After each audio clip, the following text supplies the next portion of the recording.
Welcome to Robust News. Robust News में आपका स्वागत है। आज हम जिस विषय पर बात करेंगे उसको इंग्लिश में स्प्यूटम कहते हैं, यानी कि थूक।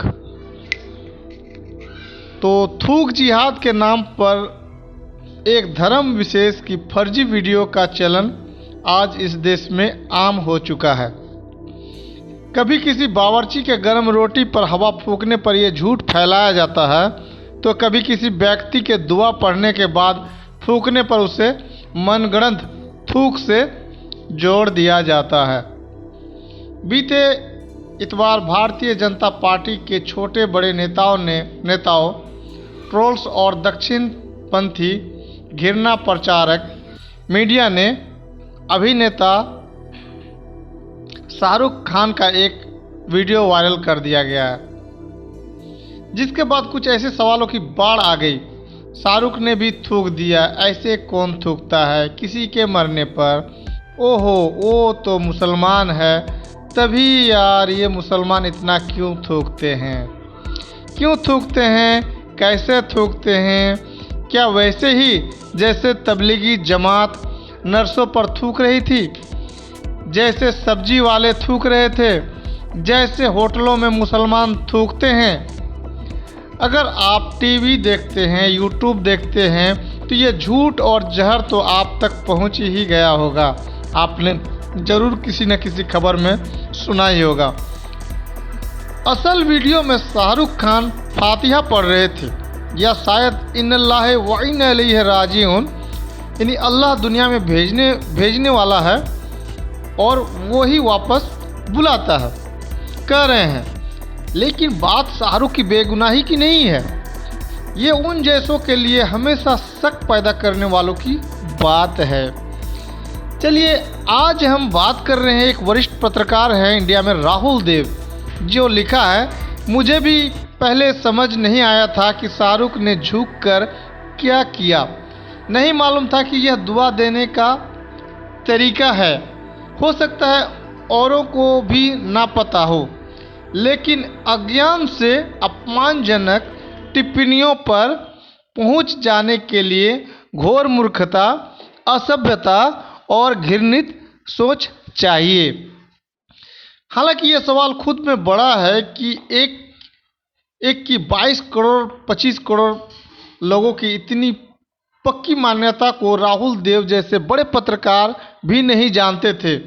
तो आप आम हिंदुओं से ये उम्मीद नहीं कर सकते, लेकिन राहुल देव की दूसरी बात ज़्यादा महत्वपूर्ण है। आपका अज्ञान दूसरों को जलील करने की वजह नहीं बन सकता है। ये मानना मुश्किल है कि लगातार फैक्ट चेक होने के बावजूद भाजपा के लोगों द्वारा थूक जिहाद का कुत्सित प्रचार उनकी अज्ञानता है। सोची समझी साजिश और थूक का दलदल। झूठी परिप्रेक्ष्य के साथ फॉरवर्ड किए गए वीडियो का उद्देश्य केवल एक धर्म विशेष को जानबूझकर अपवित्र और असभ्य दिखाना ही नहीं है, उन्होंने बहुसंख्यक समाज के प्रति घृणा से भरा हुआ दिखाने की साजिश भी है। वीडियो को इस झूठ के साथ चलाने वालों में वीडियो को, जो झूठ वीडियो है, उसको चलाने वालों में ये विश्वास है कि आम लोग उनकी बात मान ही लेंगे, क्योंकि अगर पूर्वाग्रहों और टीवी डिबेट से मिली जानकारी को ना गिना जाए तो मुसलमानों के बारे में सच में लोग बहुत कम जानते हैं। मगर ये बात तो साफ है कि इस तरह के झूठे वीडियो चलाने वाले थूक शब्द से उत्पन्न हुई घिन को बखूबी समझते हैं। वे किसी भी चीज़ या विषय पर थूके जाने का खंडन करते पाए जाते हैं, तो उनके द्वारा हमें बताया जाता है कि वही लोग थूकते हैं जो एक धर्म विशेष के होते हैं, जिनकी कभी दाढ़ी नोची जाती है, कभी मस्जिद तोड़ी जाती है, तो कभी घर और दुकान आग और जेसीबी के सुपुर्द कर दिया जाता है। वो हिजाबी बच्चियां भी थूक रही हैं जिनके कानों में बेटी पढ़ाओ का जुमला पड़ा था।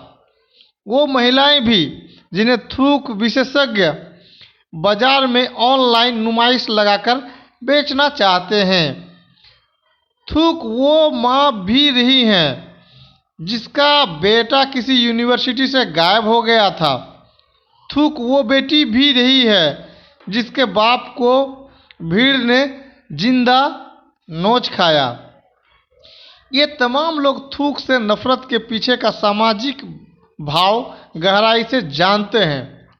तो फिर सवाल उठता है कि इन थूक विशेषज्ञों को समाज में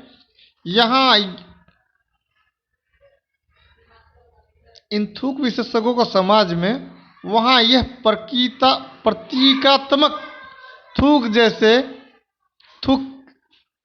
कैसे नहीं दिखाई पड़ती है, जहाँ यह सचमुच मौजूद है।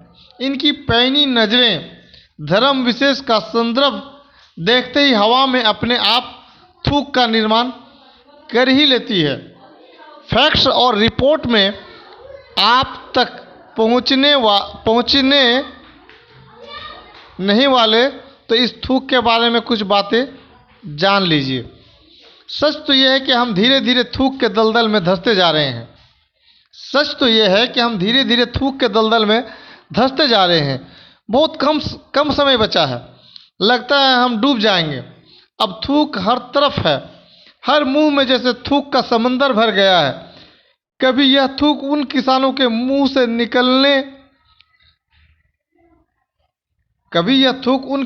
मुंह से निकले खून के साथ मिल जाता है, जिनकी पसलियां मंत्री जी के बेटे ने अपनी मोटर के टायर से गेहूं समझकर पीस दी थी।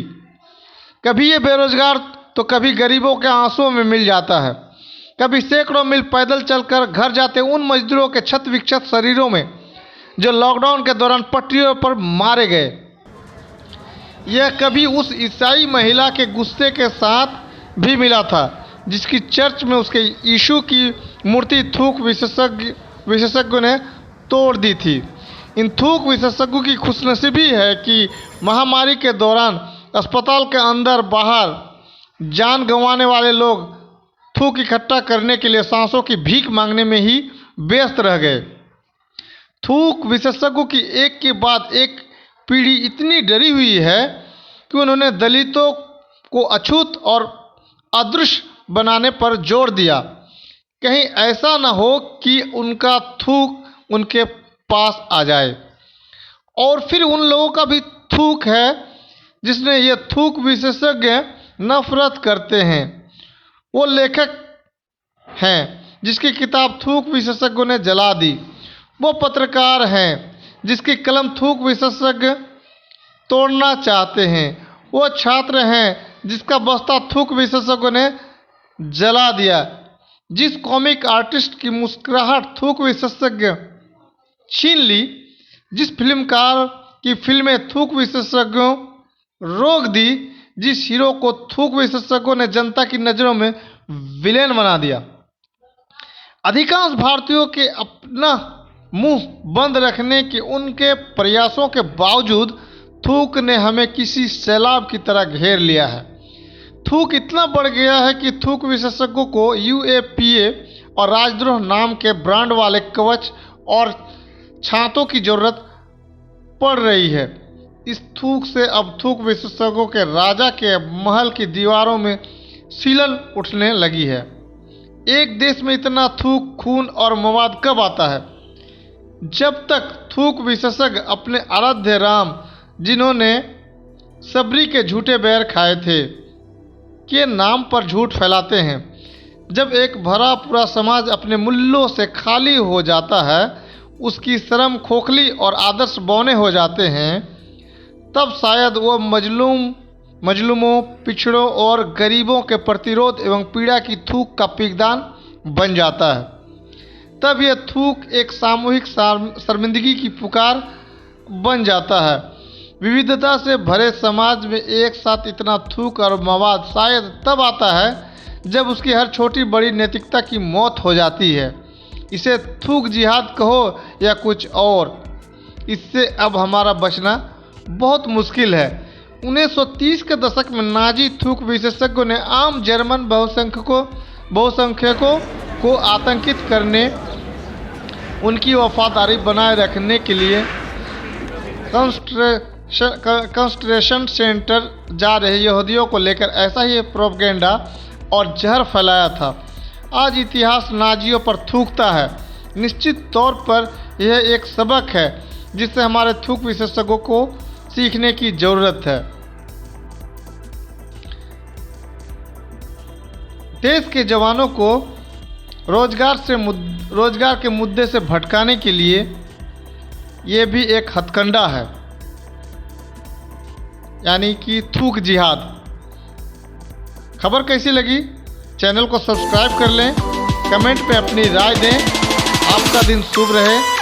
Thanks audience.